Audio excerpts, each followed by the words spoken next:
이 차량이 2024년 일본에서 가장 많이 팔린 SUV 혼다 베젤이라고 하는 차량입니다. 최종적으로 제가 결제한 금액은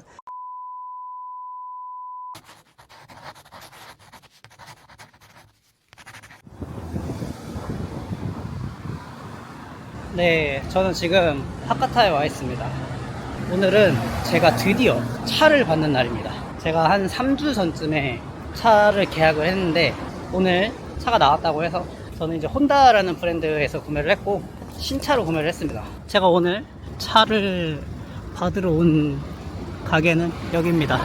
여기서 구매를 했어요. 내 차가 바로 보이는데? 바로 앞에? 미친. 너무 기대된다. 매장은 이런 느낌이에요.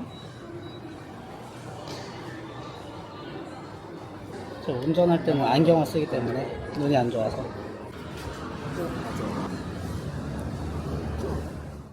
네, 안녕하세요. 영능입니다. 저는 지금 이케아에 와 있습니다. 후쿠오카에 있는 이케아에 와 있는데 오늘 여기 이케아로 온 이유는 이케아를 소개시켜 드리려는 영상은 아니고 제가 한 3주? 한 달 전쯤에 계약한 차가 출고가 됐습니다. 사실 출고된 지는 한 일주일 정도 지났는데 그래도 많은 분들이 이제 일본 차에 대해서 관심이 많이 있으실 것 같아요. 저는 진짜 차에 1도 관심도 없고 1도 모르는데 그래도 이제 후쿠오카에서 생활하다 보니까 이제 차가 필요하다고 느껴서 차를 샀는데 오늘은 저의 차를 한번 소개시켜 드리려고 합니다. 우선 제 차는 혼다라고 하는 브랜드고 SUV입니다. 소형 SUV고 이게 2024년 기준으로 일본에서 가장 많이 팔린 SUV예요. 저는 신차로 구매를 했고 이제 출고된 지 한 일주일 정도 지난 차량입니다. 어떤 건지 한번 보여드릴게요. 이 차량이 2024년 일본에서 가장 많이 팔린 SUV 혼다 베젤이라고 하는 차량입니다.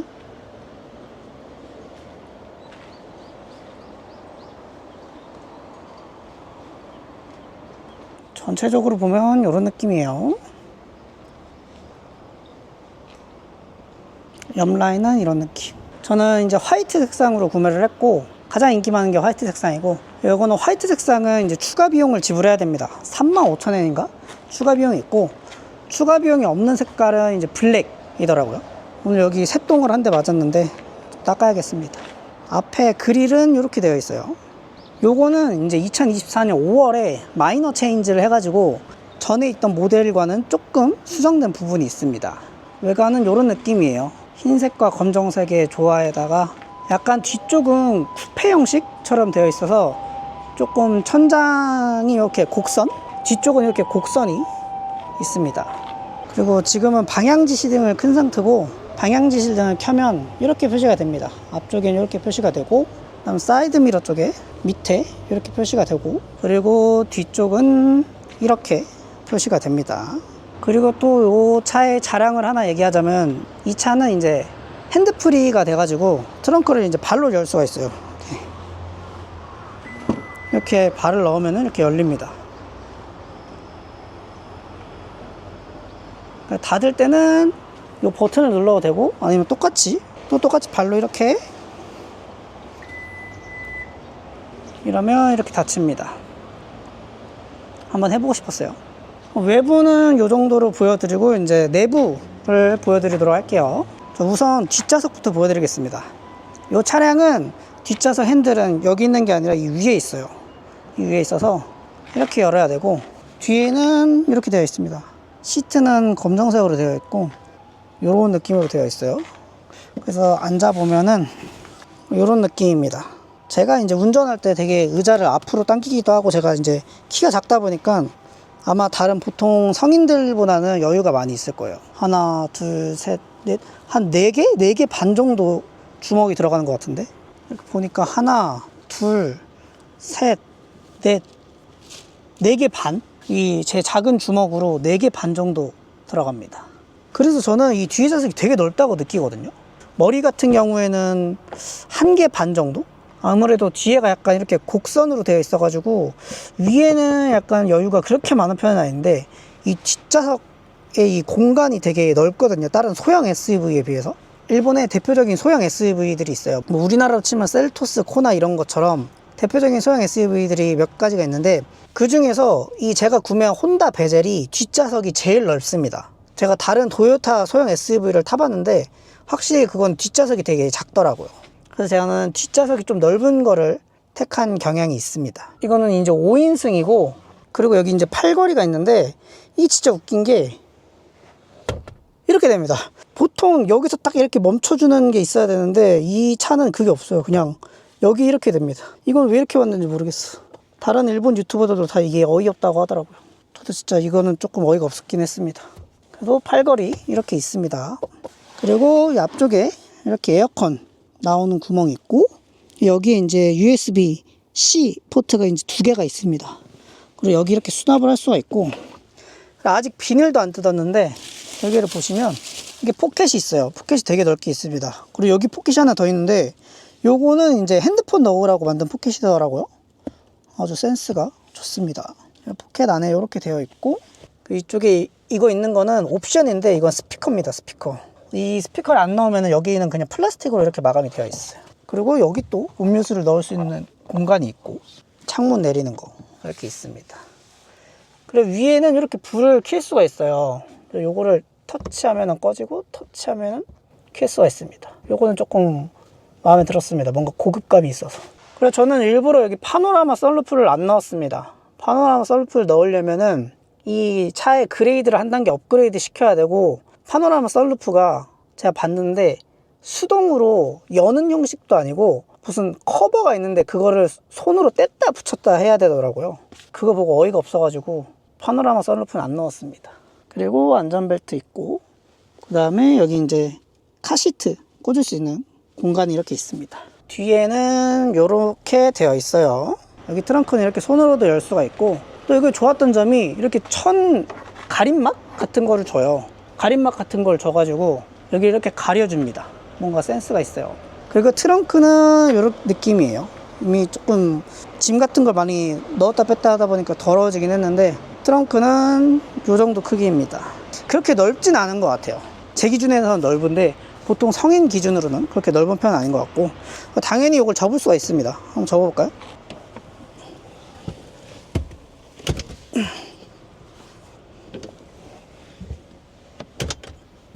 이렇게 딱 접을 수가 있습니다. 이건 참 좋은 것 같아요. 물론 어떤 차도 다 마찬가지겠지만. 한번 누워볼까요? 이게 확실히 좀 작긴 하네요. 보통 남성분들은 여기서 차박하긴 힘든 것 같습니다. 이렇게 접을 수 있다 라는 거. 그리고 또 이 차에 신기한 점이 하나가 있는데, 이렇게 접었잖아요. 근데 이렇게 접는 부분 말고 이렇게 위로 올릴 수도 있어요. 이렇게 올릴 수가 있거든요. 그러면은 이렇게 공간이 나옵니다. 그 높은 짐들은 이렇게 시트를 접은 다음에 여기다가 놓고 옮기시면 됩니다. 이게 딱 고정이 돼 있어서 이게 안 넘어져요. 안 내려오기 때문에 이게 고정하는 거거든요. 이렇게 하면은, 이렇게 한 다음에 다시 내리면 원래 좌석으로 이렇게 돌아옵니다. 이건 진짜 좋은 것 같아. 자, 다음으로 이 운전석을 소개하기 전에 일단 비닐부터 벗길게요. 제가 이 영상 찍으려고 일주일도 넘게 비닐도 안 떼고 그냥 운전하고 다녔습니다. 이 비닐 벗기는 또 맛이 있죠. 근데 한국 차 이런 거는 비닐이 엄청 많이 붙어 있던데, 일본 차는 비닐이 많이 안 붙어 있나 봐요. 원래 저는 이 2개밖에 없네요. 처음에 받았을 때도 이 2개밖에 안 받았습니다. 이제 앞좌석을 소개시켜 드리도록 하겠습니다. 에이야. 앞좌석에서 조수석은 이런 느낌입니다. 평범해요. 여기 이제 이거 뭐라고 하지? 넣는 곳 있고, 차에 대해 진짜 아무것도 모릅니다. 그리고 여기에도 이제 스피커 있고, 그리고는 뭐 특별한 건 없네요. 운전석을 보면은, 운전석은 이렇게 되어 있습니다. 우선 이쪽에 이제 팔 거치대에는 이렇게 짐을 넣을 수 있게 수납 공간이 있고, 그 다음에 여기에 컵홀더, 그리고 기어봉. 역시 일본은 아직도 기어봉이 많아요. 한국은 무슨 뭐 다이얼식도 있고 이러던데, 일본은 아직 이 기어봉이 훨씬 더 많습니다. 여기 무선 충전할 수 있는 거 하나 있고, 그리고 여기는 USB-A 타입이 있어요. 아직도. 여기는 C 타입 하나 있고, 여기도 이제 짐을 넣을 수 있는 곳입니다. 저는 이제 운전할 때 안경을 써야 되기 때문에 안경을 넣고 다니고, 이거는 에어컨 조절할 수 있는 겁니다. 에어컨 조절할 수 있는 거고, 이거 비상 깜빡이. 그리고 이건 내비게이션. 핸들 쪽을 보면은 뭐 평범합니다. 정말. 이거 핸드 버튼 있고, 그 다음 스마트 크루즈 컨트롤 있고, 뭐 핸들 이거 보조 장치 있고, 여기서 뭐 음악 볼륨이나 이런 거 할 수 있는 거. 있고, 이쪽 일본은 이제 왼쪽 차선을 쓰기 때문에 깜빡이도, 한국은 깜빡이가 이제 왼쪽에 있는데 일본은 오른쪽에 있습니다. 그리고 왼쪽은 이제 와이퍼. 시동을 한번 켜볼게요.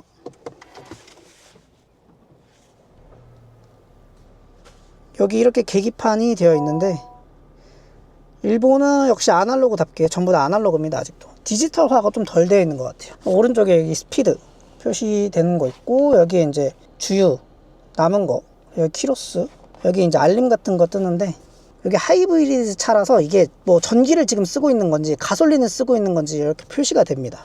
그리고 여기서 뭐 이렇게 연비 같은 거 볼 수 있고, 아직 한 일주일 조금 넘게 운전을 했는데 지금 연비가 16.5 나오는데, 이 차가 제가 알기로는 25까지 나오는 걸로 알고 있거든요. 근데 제가 처음에 차를 받았을 때 이게 7인가 8 연비가 나오더라고요. 아마 이거는 운전을 하면 조금씩 바뀌나 봅니다. 그리고 이제 내비게이션 이렇게 있습니다. 단점이 한국어 설정이 안 돼요. 저는 다양한 언어를 지원해 줄 줄 알았는데, 뭐 영어라든지 한국어라든지 중국어라든지, 근데 일본어밖에 안 됩니다. 제가 못 찾는 건지 모르겠는데, 그래서 저는 일본어를 못 하니까 이거 좀 보기가 어려워요. 그래서 저는 그냥 애플 카플레이를 연결해 가지고 구글 맵으로 조회를 해서 갑니다.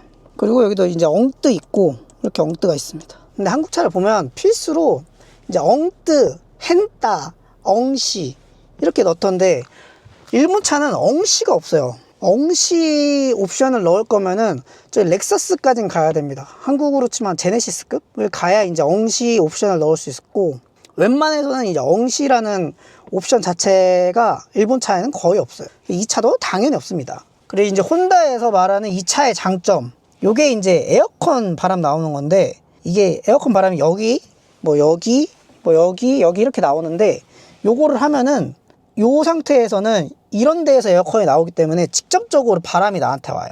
근데 에어컨 바람을 직접적으로 맞기 싫잖아요. 그러면은 이걸 위로 올리면 여기서는 에어컨이 안 나옵니다. 이 옆으로 나와요.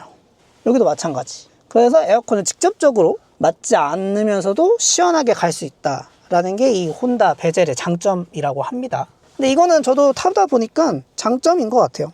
되게 좋습니다. 또 카메라, 이게 한국어로 치면 이제 서라운드 뷰 카메라가 있습니다.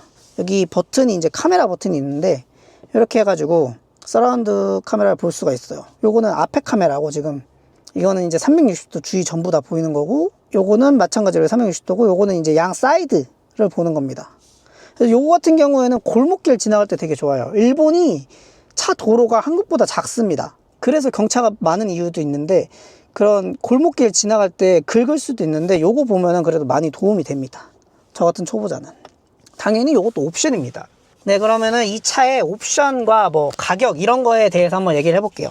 일단 베젤에는 가솔린 모델이 하나가 있고, 그리고 하이브리드 모델이 4개가 있습니다. 그래서 하이브리드 모델 등급 순으로 말씀드리면은 이제 X, 헌트 X, 그 다음에 Z, 그 다음 Z 플레이 이렇게가 있는데, 제 차량은 Z입니다. Z. 일본 차량에는 이제 메이커 옵션이라는 게 있고 딜러 옵션이라는 게 있어요. 이제 메이커 옵션은 되게 안전과 관련된 옵션들이 많습니다. 그래서 이 차 같은 경우에는 Z 그레이드에서 넣을 수 있는 모든 메이커 옵션을 다 넣었어요.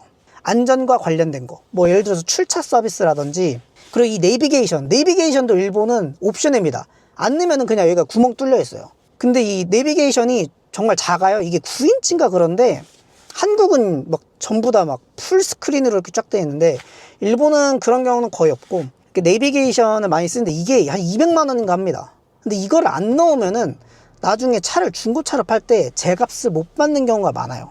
일본 사람들은 내비게이션 넣은 거를 되게 중요하게 생각하기 때문에, 저도 이 내비게이션도 넣었고, 출차 서비스, 뭐 차 이렇게 뺄 때 뒤에서 차가 지나가거나 사람이 지나가면 자동으로 이제 브레이크를 밟아주는 서비스, 그런 기능도 넣었고, 그리고 아까 말씀드렸던 그 서라운드 뷰 카메라, 그거랑 이제 이 스피커까지 해가지고 모든 옵션을 다 넣은 차량이고, 그 다음에 이제 딜러 옵션이라는 거는 뭐 그냥 편의 옵션이라고 생각하면 되는데, 이 차에는 총 3개가 들어갔습니다. 첫 번째로 블랙박스, 드라이브 레코더라고 하는데, 이게 80만 원 정도 했고, 여기 도어 바이저, 여기 차량에 보면은 유리 위에 이렇게 플라스틱이 하나 있어요. 이게 이제 도어 바이저라고 하는 건데, 이게 어떤 거냐면, 비가 올 때 창문을 열면 비가 들어오겠죠? 그래서 비 올 때 살짝 이렇게 창문을 열 수 있는 용도입니다. 근데 제가 이걸 왜 넣었냐면 이것도 일본인들이 중고차를 살 때 엄청 많이 봐요. 일본인들 차량의 한 95% 이상은 이게 다 들어가 있습니다. 옵션으로 다 넣어요 사람들이. 그래서 이게 없으면 나중에 팔 때 좀 곤란합니다. 제값을 못 받아가지고. 그래서 저도 필요는 없지만 나중에 중고차로 팔 때를 생각해서 넣었습니다. 요게 한 25만원 정도 했던 것 같아요. 그리고 이제 매트, 여기 보면은 이제 이렇게 매트, 발 매트가 있는데 이제 베젤이라고 써있는, 여기 이제 혼다 정품입니다. 저쪽에도 마찬가지로 있고, 뒷자리에도 이렇게 매트가 있는데 요게 이제 또 옵션입니다. 35만원인가? 한 옵션이고, 그래서 저는 이렇게 딜러 옵션 3가지를 넣었습니다. 블랙박스랑 이 비안드록이라는 도어바이저, 그리고 이제 매트, 베젤 매트 해가지고 이렇게 3개의 옵션을 넣었어요. 그래서 이게 원래 그냥 아무 옵션도 안 넣고 하이브리드 Z 모델을 사면은 이게 334만원 정도 합니다. 우리나라 돈으로 치면 한 3천만원 정도 할 것 같네요. 3천만원, 3,100만원 정도? 근데 여기다가 저는 메이커 옵션 다 넣고 딜러 옵션 3개를 넣으니까 380만원인가 390만원 정도 나왔어요. 우리나라 돈으로 치면 한 3,600, 700만원 정도 되겠죠? 여기다가 이제 저는 할인을 받았습니다. 이제 딜러랑 이제 이렇게 얘기하면서 할인을 받을 수가 있는데 25만원 정도 할인을 받아가지고 최종적으로 제가 결제한 금액은 364만원입니다. 364만원이면은 지금 환율로 계산을 하면 한 3,300만원 정도 되는 차라고 생각하시면 됩니다. 여기는 이제 모든 세금도 다 포함이 되어 있어요. 이 가격에는 여러 가지 부가적인 비용들이 발생을 하는데 그게 전부 다 포함된 가격이 3,300만원 정도 합니다. 물론 보험비는 따로예요. 보험비는 따로고, 저는 그래서 이 혼다 베젤이라는 모델을 3,300만원 주고 구매를 했습니다. 제가 지금 이제 245km를 탔는데 저는 타면서 상당히 만족을 합니다. 되게 하이브리드가 조용해요. 엄청 조용해가지고 운전할 맛이 나요. 여러 가지 SUV를 시승을 해봤는데 뭐 마츠다라든지 도요타라든지 뭐 혼다, 뭐 유명한 SUV를 다 시승을 해봤는데 그 중에 이 베젤이 가장 저는 마음에 들었습니다. 디자인적으로도 되게 예뻤고, 그래서 상당히 차량이 마음에 듭니다. 네, 오늘도 영상 봐주셔서 감사하고 다음에 더 좋은 영상으로 찾아오도록 하겠습니다. 감사합니다.